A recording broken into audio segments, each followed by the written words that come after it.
Setting the record straight on the elementary school and its future. I had asked for this to be on the agenda because it had come to my attention that there's been some misinformation being presented to voters in the district, specifically in regards to a referendum and building a new elementary school.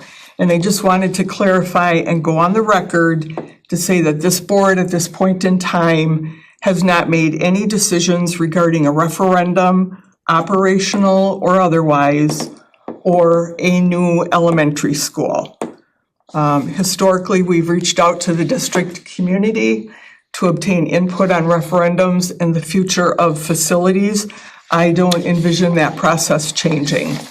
If you are questioning any information that is being presented, I urge you to contact Dr. Larson or members of the current board to get clarification.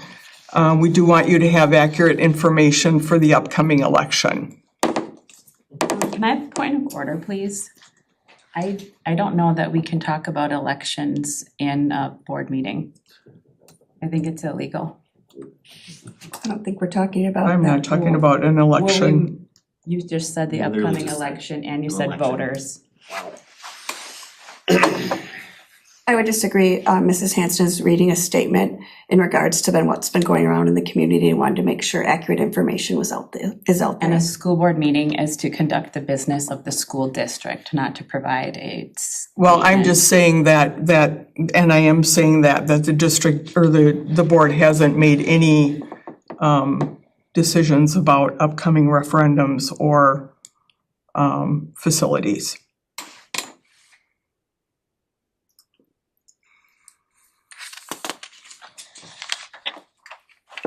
Anyone else? I just wanted to touch base a little bit along with that. And I'm not, we're talking about the financial obligation or responsibilities of our district when we talk about, spending money and so on and so forth. We had a request for our agenda to put on as far as Winneconne Finance 101, and we did that. It specifically showed the financial situation of our district. It showed our equalization aid, our property tax ratio. It showed all of that. That came to us as a request. We went through all of that. So I'm seeing out there and hearing out there questions that financial responsibilities aren't being met. And I specifically wanted to point out that, we are one of 420 school districts, public education across the state. We are one of 13% that have not had to go to referendum for operations. In the last years of the operational referendums that are out there, as an example, there has been 180%, and more. We have not even had to go to borrow for short-term borrowing.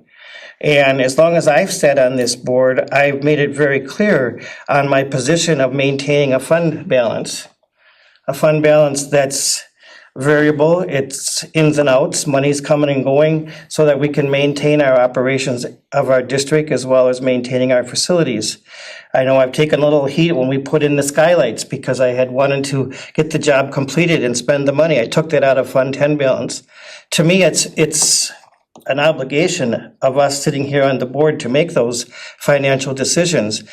And I feel as though that we have not had to go for any referendum as far as operations. And yet we're dealing with the fact of our equalization aid lessening each year because we are a property rich district. So we lose equalization aid. We have our state revenue, our property revenue, that's how we get our monies. And we're seeing that pie shift, a transition that's shifting from the state onto our taxpayers. We see that. Point of order. This isn't on the agenda. Yeah. I'm sorry. I'm going to ask that we move to the next agenda item, please. Now we're violating open meetings law. Yeah, I think we've. Yeah.